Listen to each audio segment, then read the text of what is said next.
No. yet. We are live. Hey! I have not Woo! had the guts to do the, "Hey, everybody, live streaming right now, come on." I don't wanna handle anything. Do you do that when you podcast? No, I Yeah, do not. yeah. Neither of my co-hosts will agree to be on camera. Mm, They're both the mysterious unseen Nathans. okay. Yeah, I mean, I like seeing your face, but I just can't,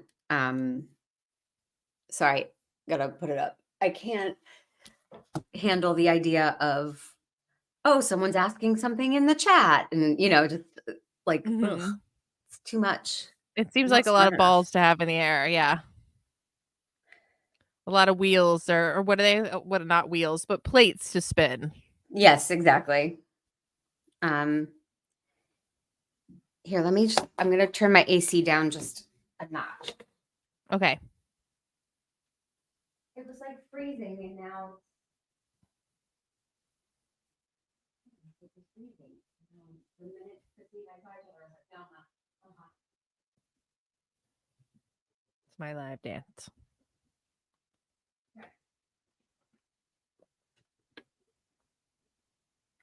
okay.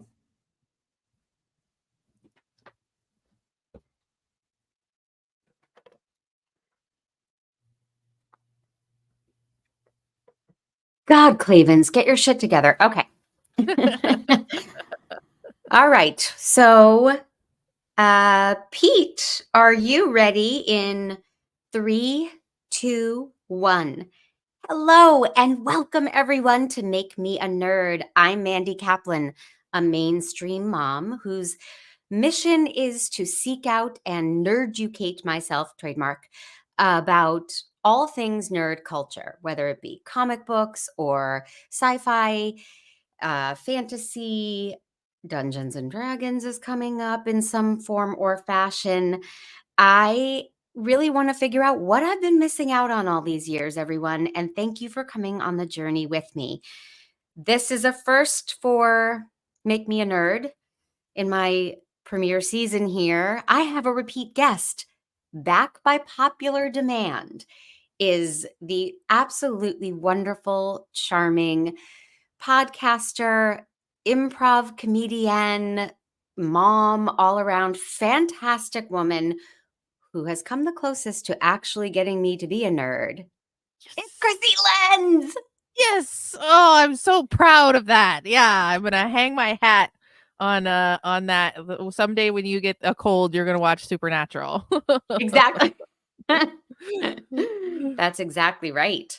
What new nerd stuff have you been into since we last spoke? Ooh, that's a great question. I've been into this Thank you. show that's in the Sandman universe. Have you done any exploration in the Neil Neil Gaiman Gaiman? Sandman universe? No. It's called Dead Boy Detectives, and it has a lot of cast in common with Supernatural. So it's sort of also supernatural adjacent, Mhm. but it's about two ghost boys who solve ghost mysteries with the help of one living psychic girl. That sounds fantastic. It's really cute. It's on Netflix. Okay. What's it called? And I Dead would Boy Detectives? Dead Boy Detectives, yeah. So I would say it's nerdy because it's part of the Sandman universe and it's a little bit adjacent to Supernatural and it's very supernatural in its plot and stuff, so I would call it nerdy. Okay. And what mainstream stuff are you into? Dare I Well, ask? let's see. I have just started watching and I'm new to it, Grey's Anatomy. Oh, that's very mainstream.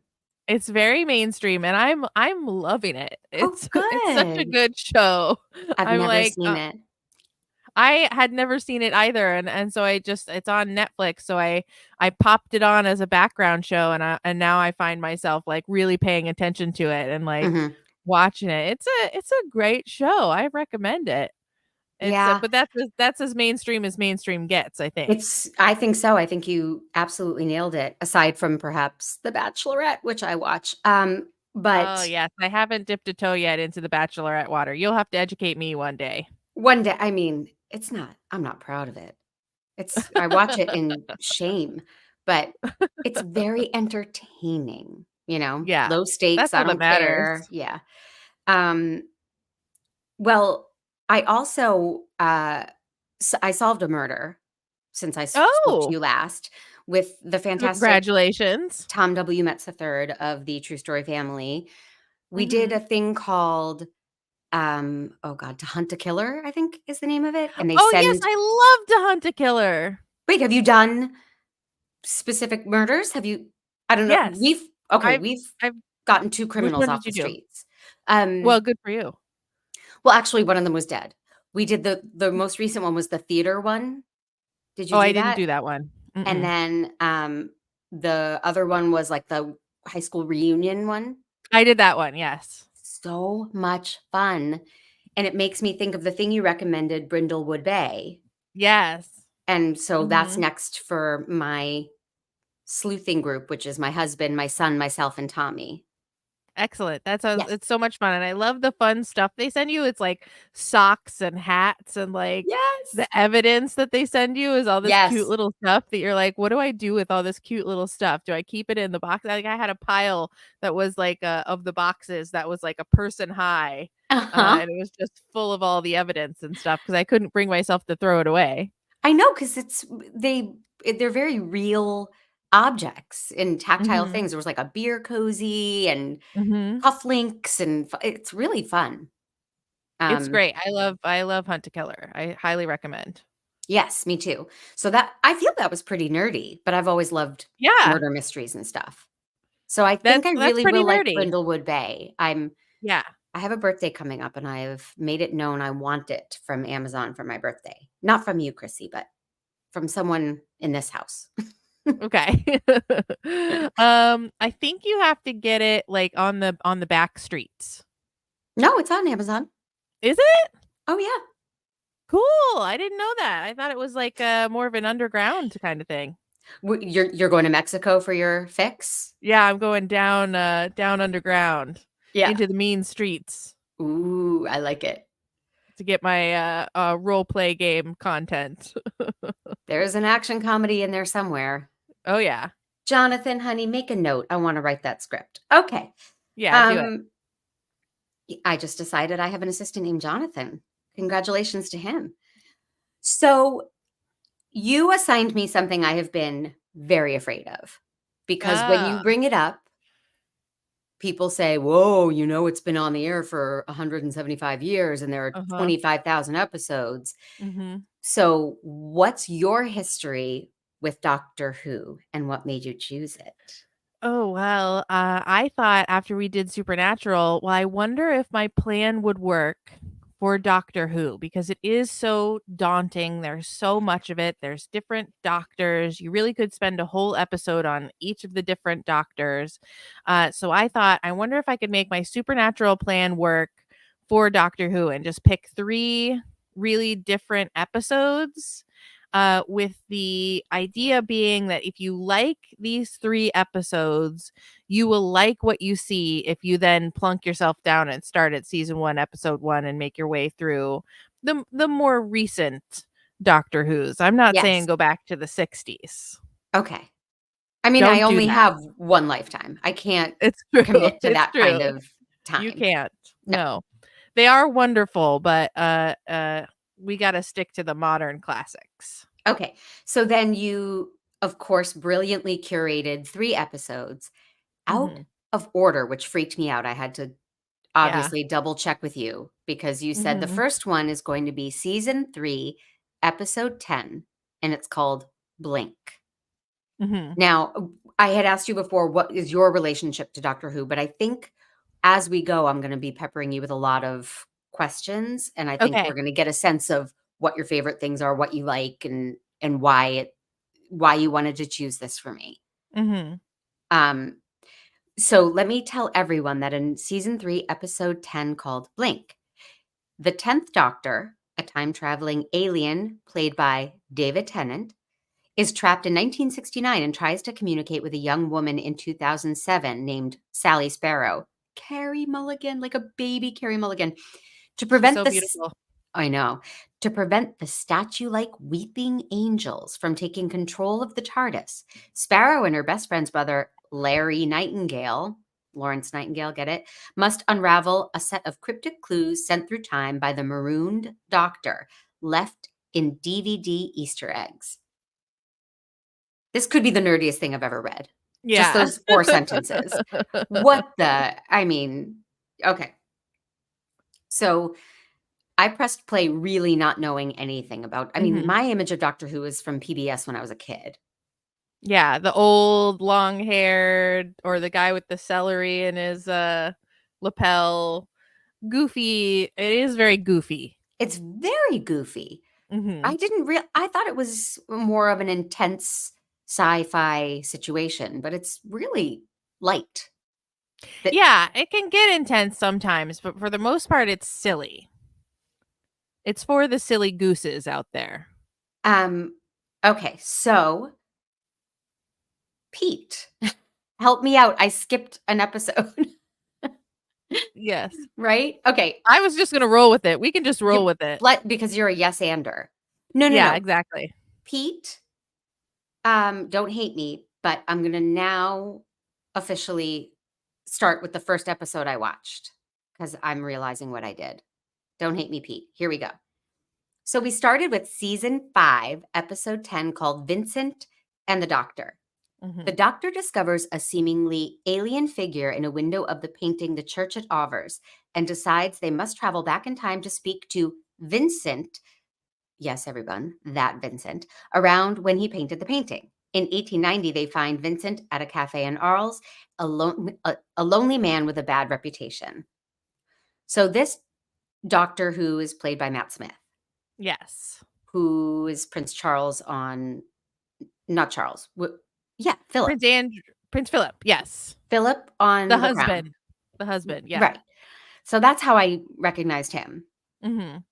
He's also on, the, Game of Dragons, House of Dragons show right Oh, now. Yeah, House okay. of the Dragon. Haven't gotten there yet. Speaking of nerds. Right. Uh, this was a star-studded episode that started with my Mhm. beloved Bill Nye right Yes. at the top. And when I saw that, then I saw it was written and directed by Richard Curtis. So we were in very good hands here. Yes. Uh, so what made you choose this particular episode to start my journey on Doctor Who? It's one of my favorites. I think it shows a lot of heart. And Doctor Who has a lot of like really deep heart, I feel. And it's also a fun, adventurous romp. And you get a slice of history. And my favorite episodes of Doctor Who are the ones where they go and they meet historical figures. Like they meet Shakespeare, they meet uh um oh, I'm blanking on who all they meet Charles Dickens. They meet, Oh, I saw a promo for that one. Yeah.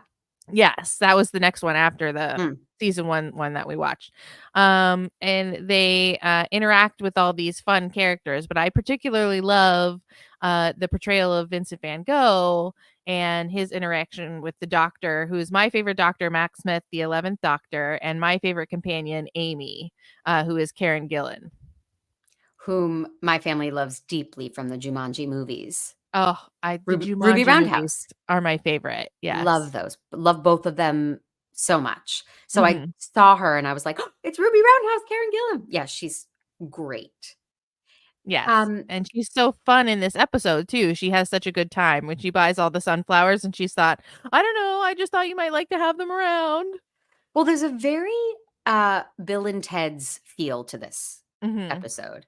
Which Going is back in my favorite movie. history. Is it really? Yeah, Oh, well, huge fan. Now I'm learning. So, I really liked how light and quirky it was, Mhm, and then, yes, there's a ton of heart. They go back and they find Vincent van Gogh, who has been deemed crazy, mhm. and they discover maybe he's not crazy. Maybe he's haunted by these aliens that are visiting him and only he can see them, which would Yeah, make because anyone appear crazy. because he has that like different way of seeing the world and the universe and looking at things. He can see this invisible alien that's invisible even to the Doctor and Amy. Mhm. Even with his magical Doctor Who devices, he can only see it like in a mirror looking behind himself. But Vincent can see it all the time. Right. So I did say, explain the mirror thing to me. Is it facial recognition technology? Is this something we see in other episodes? I was very confused.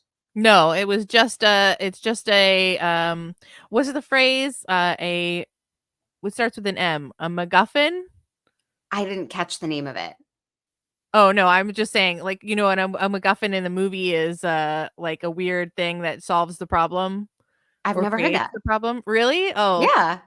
is we never see it again. It's just a device that he uses for this episode that Oh, helps okay. him to try and identify what the alien is. Okay. And the alien was a very large, scary chicken dragon, Chicken dragon, yeah. A right? griface. Yeah. Grafface. Mhm. That and is this something from mythology or this is just they made it No. up for this They episode? made it up. They made it Okay. up.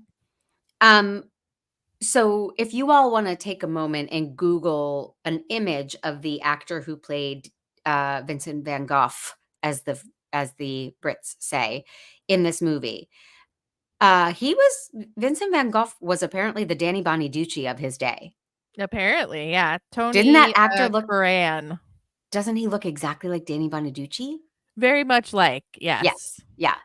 So, that any connection I can make between Van Gogh and the Partridges, Mhm. I'm pretty happy about that. Yes. A killer connection. Exactly. So, this felt like Supernatural to me. The Yeah, it tone, does. the vibe. This is not what I expected of Doctor Who. I don't know why. Good. That's why I wanted to start with this episode because it's very unintimidating. Yeah, If you like the what I think is great acting, if you like the fun, goofy, quirky story, if you like the it always makes me cry a little bit when they go to the museum at the end and Van Gogh gets to yeah, hear how how Bill Nye feels about his art and its place in the world. Like it makes me tear up. So that's why I wanted to start with this one because it's an unintimidating first step into like, wait a minute, no, I like this. And Matt Smith was my first doctor, so okay, I wanted to start with him. okay.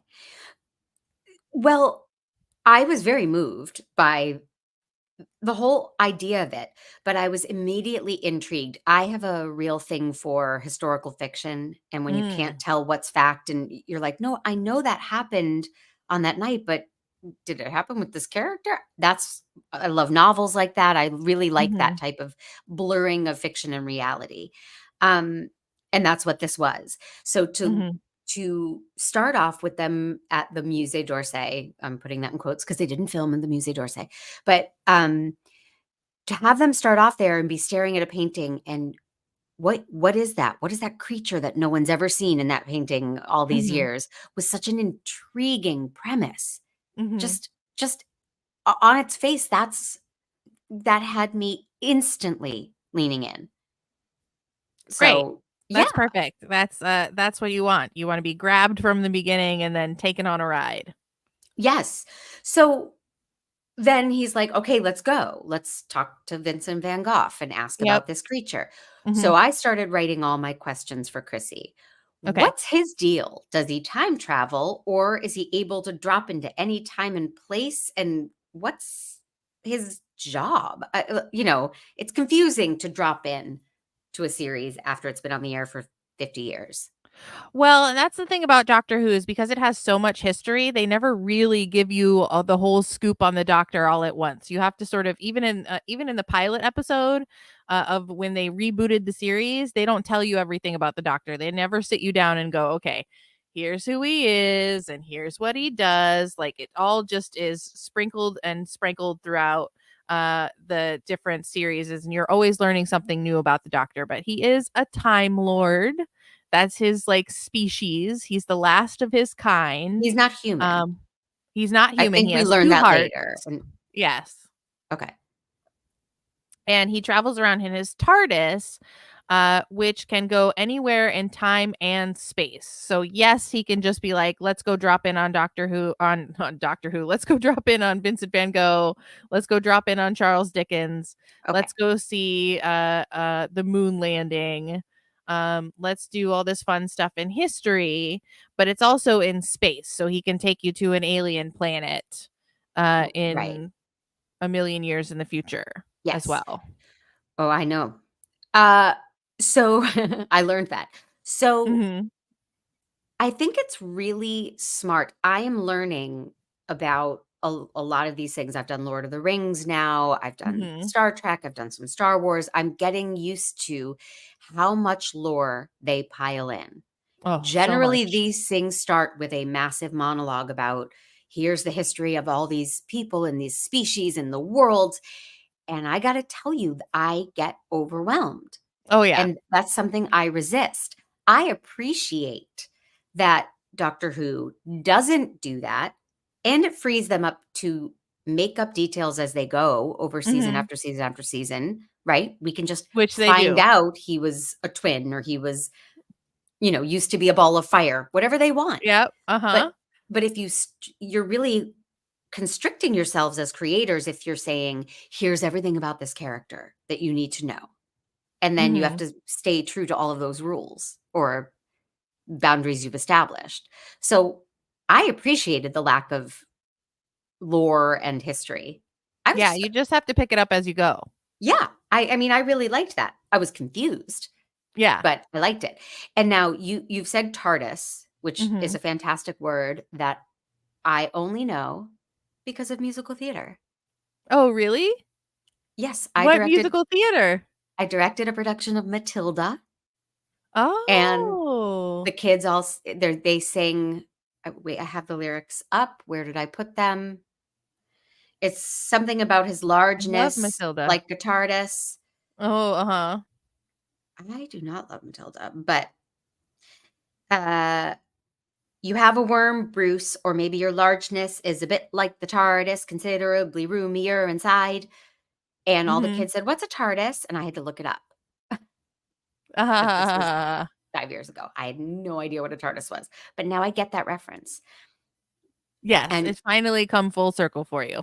musicals reign supreme.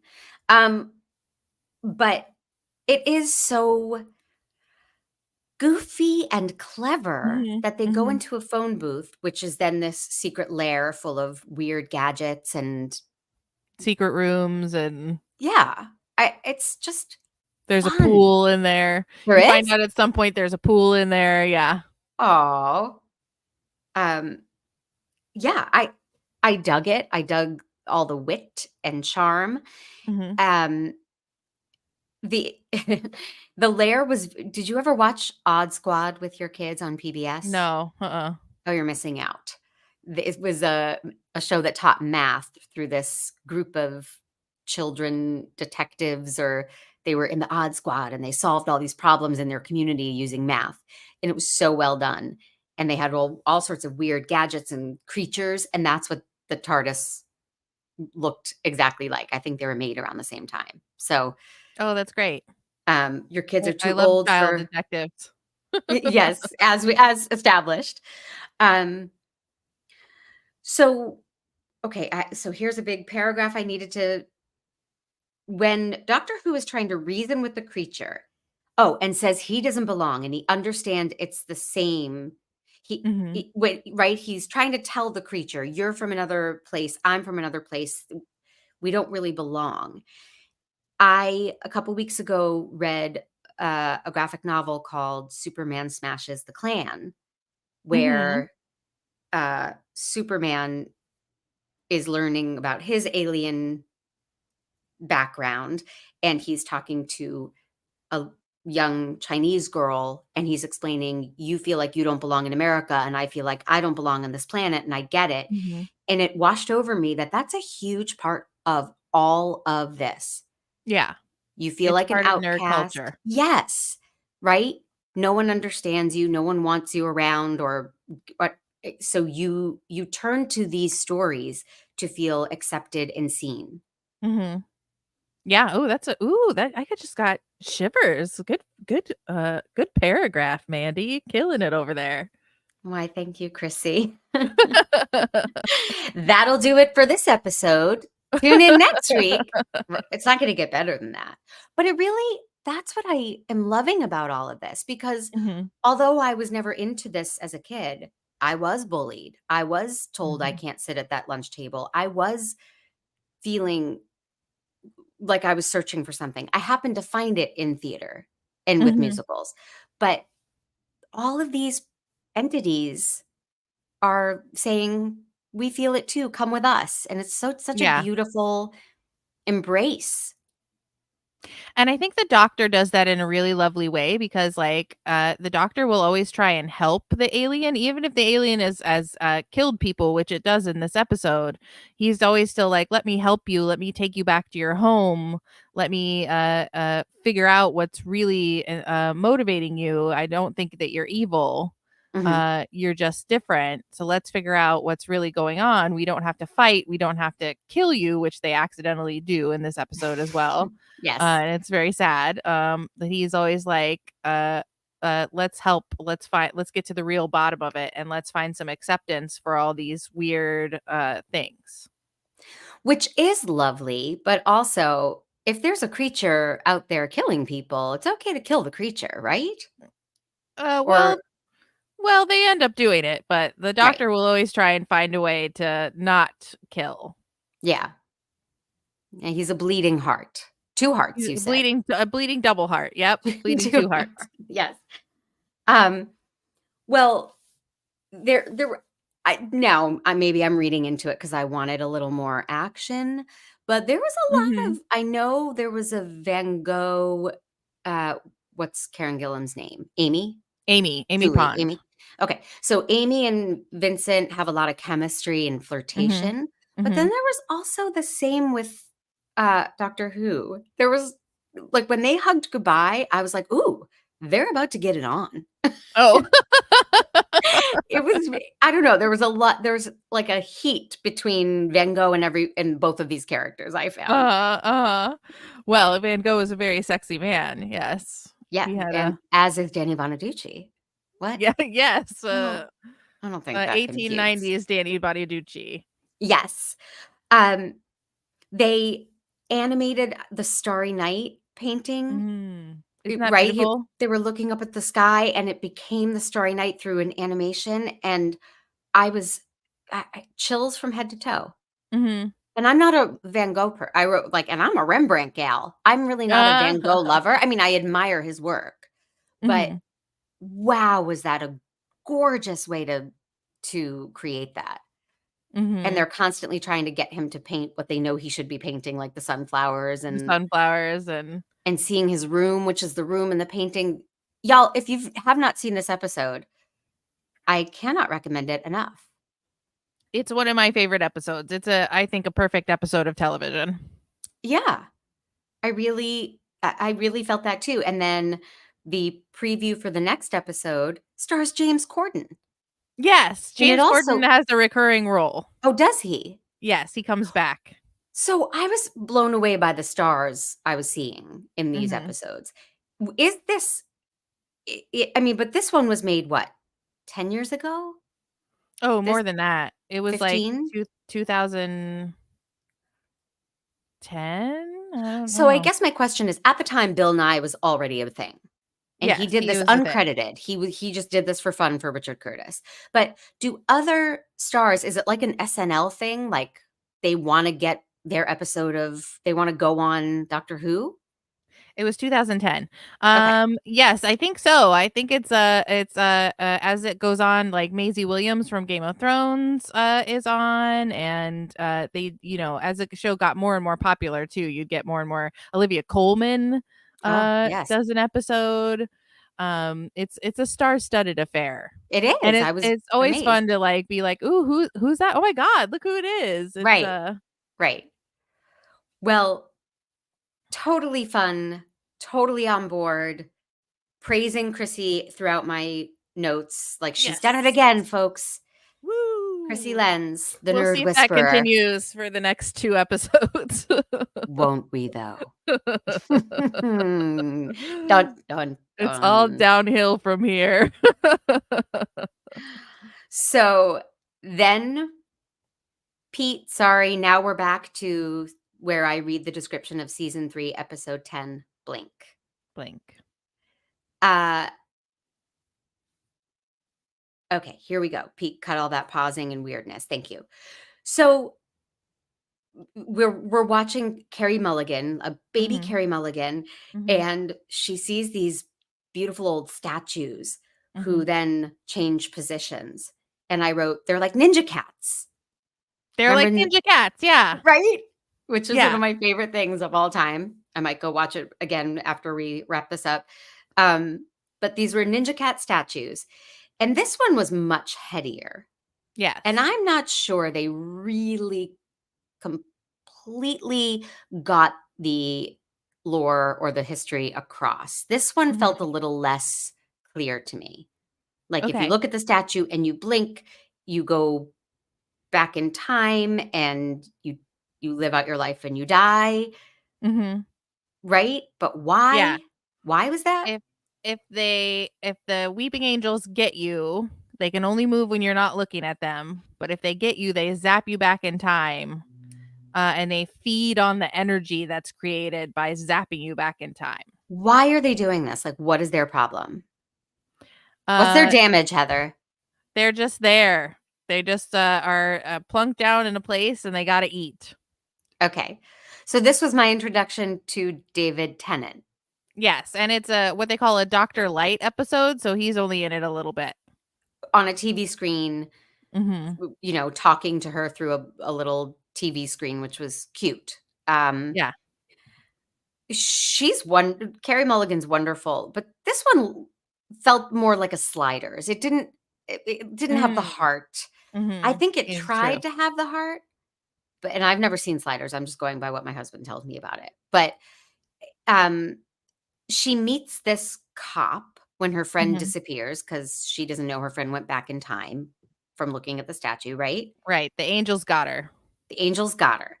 And she meets this hot cop who flirts with her. Mhm. And he's Mhm. like, "Let's go for a drink." And she's like, "Okay." Then the angels get the hot cop. Mhm. Then they come back and he's lived his life in the past and now he's back as an old man dying Mhm. with a Mhm. message for her. But did they earn that? These two characters who had a flirtation in a parking garage? Well, for her, it's the same day. Right, but they flirted. Yeah. They flirted. It's not like this Yeah. was her boyfriend or, the one that got away. They flirted, they were gonna go for a drink, and then he ghosted her, Mhm. and then she's crying, and she's like, "I'll stay with you." It Yeah, just I thought that was a little weird, and also that there's no one with him at all when he's dying. He apparently had, like, a big, full, rich life. There should be other people there who are like, "Who is this woman?" right. "Hey, grandpa, I'm here." But that's what I meant, that it felt weak. It was still Mm. entertaining, Mhm. and the statues were really well done, but it was flimsy. I just wasn't as Interesting, invested. interesting.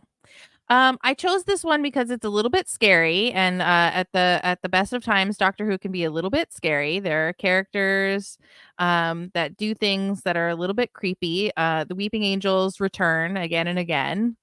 We fight Oh. them over and over. This is Oh, their okay. first appearance, Okay. but we learn more about them too as they come and go. Interesting. Okay. And I What a think it, cheap way to produce television. That you just, yeah, make these whatever they were made out of, and you're like, now you don't have to animate them or anything because it's all frozen. yep. So You just have to do different statues, and like, but they're scary when they uncover their faces and their mouths are open yes, and with their they're pointy teeth. pointy teeth. They're scary. And I like the sort of encapsulated story. This is like one of a classic. Everyone thinks this is one of the best episodes of Doctor Who. Really? Yeah. And why is that? I don't know. I think for the same reason that I like it, because it is a little scary. It is a little weird. These angel things that zap you back in time are a little bit mysterious, and Mhm. they're uh creepy. Mhm. They're gonna get you. But they won't kill you. They'll just zap you back in time. But it is Doctor Light, as you said. Where Hmm. does David Tennant, I don't know why I find that hard to say. Where does he rank in your rankings of doctors? Like For you said, me, Matt Smith is he's your my favorite. second favorite. Yeah, Matt Smith is my favorite. He's my doctor. He was my first doctor. He's my favorite doctor. He has my favorite companion, Amy Pond and Rory Williams. David Tennant is my next favorite doctor, and I would say he's like, look, I have a little one of him right here. Oh, we have action figures. A little action figure. He's always with me. I That's think hotter he's than the real David Tennant, I gotta say. I read but somewhere he about was the voted. same size. Yeah. Oh, is he a short guy? I don't know. Oh. I was just making a joke. Um, I Let's say yes. I read somewhere he was voted, like, sexiest man alive or something at some point. Oh, well, he is a very popular doctor. I think most of my friends think that he's the best one. He's the favorite. 10 is the favorite. 10 has a romance with one of his companions, Rose Tyler. We didn't do any of her episodes with this doctor, but we did do one of her episodes with the ninth Doctor, Christopher Eccleston. Okay, The so third Billy episode. Piper. Is Billy Billy Piper Piper. Rose? Yep. Okay. Mhm. Um, so I have a real issue as you continue on this journey with me as my nerd Sherpa, Mhm. my Nerpa, if you will. Um, Nerpa. can I give you a heads up? I don't like baby talk, and I am not a fan of him Oh. calling things timey-wimey and wibbly-wobbly, and Oh, no? Oh, yeah. I love that part. Ooh, Wibbly wobbly, timey wimey stuff. ooh. He did it just a couple times, but every time I'm like, Mhm. "Oh, oh, Ugh, yeah, yuck. Oh, yeah." how funny. So, That's a major catchphrase. well, sorry, Doctor Whodum. Yeah. Uh, Randy doesn't like your catchphrase. right. And then Um, catchphrases are a big part of Doctor Who. oh, what are some other ones? Like the 10th Doctor will always say Allons-y, and the 11th Doctor always says, bow ties are cool. Oh, He I says that remember things are that, yeah. cool. Yeah. Mhm. Um, how many times have you seen this show that when I said, "Oh, which episodes should I watch?" you quite quickly got back to me with these episodes? How well do you know this? Pretty well. I've seen them all at least twice. Some of my favorites I've seen a couple of times. I had a Doctor Who themed birthday one year where I made little treats that looked like little pretzels that you dip in chocolate to look like sonic screwdrivers. You put a little M&M on the end so it looks like it's glowing green and blue. There's an episode where people's fat jumps out of them and it looks like they're called adipose and they look like little Stay Puft marshmallows. So you make them out of Uh-huh. marshmallows and you draw little faces on them and stuff for a theme party. I love a theme party. So I'm a Fantastic. pretty big Doctor Who nerd. I don't have a Doctor Who tattoo yet, but I've been planning one for some time. I'm What's it gonna get gonna a TARDIS be? tattoo. I'm A gonna get a TARDIS? TARDIS tattoo with some sunflowers around it, a la Oh, and Amy. and I will understand your You'll get the tattoo. reference, I yeah. will, and that makes me so happy. So, when I say which episodes, do you like, if you said to me, "Which episode of Golden Girls should I watch?" I would Mhm. not be able to say season 2, episode 4, but I would be able to say the very special one where Rose thinks she has AIDS. Like, Oh, yeah, that's a great one. I could name the plots and then look Mhm. it up. Is that what you did? I did for 2 of them. Yes, Okay. I did not know which one was Blink, and I did not know I didn't know which one of the nine. I wanted to pick one of the ninth Doctor, one of the very early episodes, but I didn't know which one I was gonna pick, so I watched a couple before I changed my mind. Oh, interesting. Yeah. So is that for the end of the world, the next one? Yep, mhm. Okay, I wanna know when we get there, I wanna know what your, uh, backup episode was. Oh, I'm a genius. Genius alert. I don't know if Okay. we have a noise for that, Pete, but let's make a noise for that. Ding, ding, ding. I said, "What's with the ending? Are we supposed to be afraid of all statues, or do those statues come back at some point?" Question mark. Oh, they do, and you are supposed to be afraid of all statues. Right, because they were showing statues all over, Mhm. and now we're supposed to be afraid of I have enough fears. I Don't oh, need to and add statues s to it. I don't need to add statues, and spiders are a fear of mine. Thank you for the last episode. Oh, sorry. Mhm. They're mechanical spiders, though, they don't count. Ugh. Uh, yes, you will learn all my isms if you continue to grace me with your nerdy presence You're on like my Doctor show. Who, we'll learn little bits and pieces as we go along. Exactly.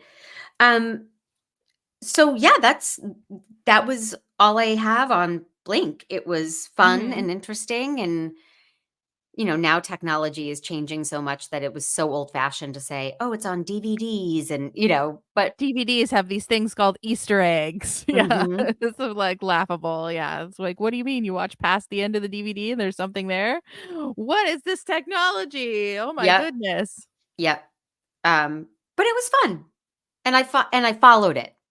Okay, good, And then we good. come to the end of the world. Yeah. This, Season 1, episode 2, and season 1 on HBO Max. So this was the second yeah, episode of the reboot? yes. Okay. So in this episode, the alien time traveler, the ninth Doctor, Christopher Eccleston, takes his new companion, Rose Tyler, Billy Piper, 5 billion years into the future, where many rich alien delegates have gathered on a space station called Platform 1 to watch the sun expand into a red giant and destroy the Earth. But the human guest, Lady Cassandra, the voice of Zoe Wanamaker, is plotting to profit from the event by fabricating a hostage situation. I Yes. watched this episode and I didn't get any of that. No. I found this one very hard to follow. Yeah, this is one of the goofier ones. So I was like, well, we need to have the top 3 doctors of the original like reboot in there. So I have to have a Christopher Eccleston episode. I thought about doing the pilot, but the pilot is just too silly. It's just too silly. Mhm. And the doctor is kind of mean in it. Like I find Christopher Eccleston's doctor a little bit mean. Dark. Yeah, he's very dark. He's my quote, Um "He's my least favorite of the doctors. He has a darkness I find off-putting. He's pushing, and he bothers Jeremy too." Yes, he's my least favorite of the new doctors as well. I got that right. Yeah, because he is so dark and he's angry and he's mean and he Yes. says mean things about humans. Yes. Um, so I chose the second episode because I thought it has a nice parade of alien creatures. So you can Which see that side of Doctor Who. I wrote, "During the alien parade, I'm utterly lost and frankly uncomfortable." Oh. Didn't care for it. I like the part where they're giving each other's gifts and he realized he didn't bring anything, so he's like, "Air from my lungs." Didn't You do it didn't for like it? me. You didn't like No. it? Um, because that's part of Doctor Who too, is like we're gonna travel in space, we're gonna meet these weird creatures, we're gonna go on these spacey wacy, sorry, Mm. adventures in Mm. addition to the timey-wimey. Mhm. Uh, and, uh, they're gonna be a little bit goofy and silly. Sure. I mean, So there I was figured I mean, Zoe Wanamaker's voice is really a sheet of skin spread out, as uh, thin as it can get. right, which Billy Piper called a bitchy trampoline, which I laughed at, um, Yeah. with just a little face in the middle, Mhm. but I And she's didn't. always going, "Moisturize me." Yes. So you said it was goofy, but it's also about the end of the world and watching Mhm. planet Earth burn up. So Mhm. that is something that makes me sad and anxious. It doesn't make me feel Ah, like, "Now I let's be all see. goofy and silly." And Billy Piper was really in danger for Mhm. the last 10 minutes of the episode of burning in the sun, right? Yeah. And Mhm. so it it didn't have to me, it didn't feel goofy and light. It felt, uh, dark, much darker. It not a is fan. much darker, yeah. The first season back of Doctor Who is a little bit dark. One of the episodes I considered doing, but didn't do because it's a two-parter. Mhm. It's called The Empty Child, and there's a little kid in a gas mask who goes around going, "Are you my mummy?" And if he touches you, you turn empty. Oh my god. And I was like, "Oh, Oh that's a my great god. episode," but it's a two-parter, so I was like, "That's too much to ask." Yeah. It also sounds like it would have given me nightmares. I mean, I Yeah, I it's a could little probably handle scary. it. My husband hates creepy kids. So Oh, when I yeah. Well, when this I is a wanna freak creepy him out, kid. I say like, "But I am your daughter," and Yeah, he from the hates others. creepy kids, yeah.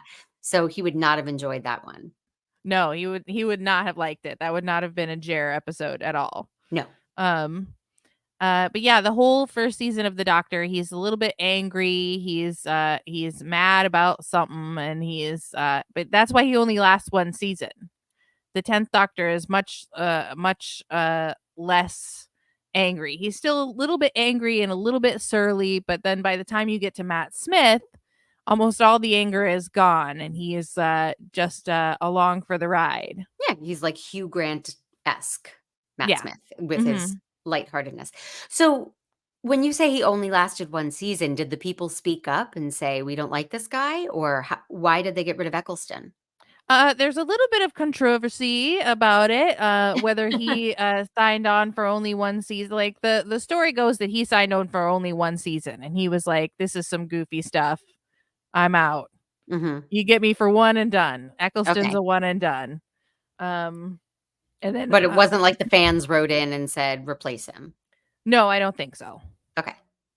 This was also before the internet would have had a that much effect, Yeah. right? Before you Uh-huh. could campaign on the internet and Right in the beginnings of it. yeah. Um, so I had some questions even at the end. Wait, where is he from? Why is it remarkable he exists? Why is she sorry? And then I said, "Oh, wait, they explained it, but I still don't get it." Yeah, because his world, all the Time Lords get destroyed in something called the Time War, Mm. which they don't really tell you very much about. You sort of have to piece it together as you go. You That have there to was a big jump to the war, left and and step to the it, right. and then do your Put hips your and bring hands your on your knees in, hip. right? Yeah. um, let's see. Yes, it was 2006, so it was a little bit before people could complain on the internet with Yeah. much success. But yeah, he is the last of the Time Lords, and he's got the last TARDIS left, and so him being a traveler is pretty unique, and he always Okay. has different companions. Gotcha. Um, and I didn't see how he met Tara Reid and Nev Campbell's love child, Billy Piper, Hmm. but how did that happen in episode 1? Because they were Uh, newly acquainted. They were, yes. He found her working at a shop that was the first episode, the pilot, everything plastic is coming to life. Okay. So all of the mannequins in the shops are coming to life and attacking people. And so that's how he meet her, because she works in a shop where all the mannequins come to life, and he ends up taking her on his adventure to defeat the evil plastics. Okay, some people call that kidnapping, but she Yeah. was running with such joy alongside him to start the episode, so At the very end of the pilot episode, he's like, "You could come with me. I have a spaceship that goes all around space." And she's like, "No, thanks." And she's like, "Did I tell you it goes in time too?" And then she's like, "All right, I'm in." And she runs into the TARDIS with him. gotcha. So Okay, this is only their second adventure together. So she's new to it just like we are. gotcha. Um, yeah, the first 2 really had a Twilight Zone feel. Mhm. This isolated story that you can dive in and get a fix and dive back out. This one felt, I guess, too connected to other things for me to really get invested. And that's why I wanted to choose something like that, because I thought, well, if you like the first one and the second one, and then you can get on board for the third one, then Doctor Who is for you. But if you can't get on board with the third one, you're not going to love all of it. You're Okay. only going to love bits and pieces. This was my litmus test. Yeah, exactly. This was the real challenge. Gotcha. Um, well, I am gonna watch the one with James Corden It's great. It's a great episode. And Okay, there's a good. bunch with James Corden. He comes back. Okay. Well, that one just the story, I can't remember what it was. He's living with his The girlfriend, and Lodger, yeah. yeah, that looked intriguing to me. So I will check that out. By golly. Yay! Yay. Um, And do I think you would like Matt Smith as the doctor. There's an episode that I almost picked called Dinosaurs on a Spaceship. Okay. That's really great.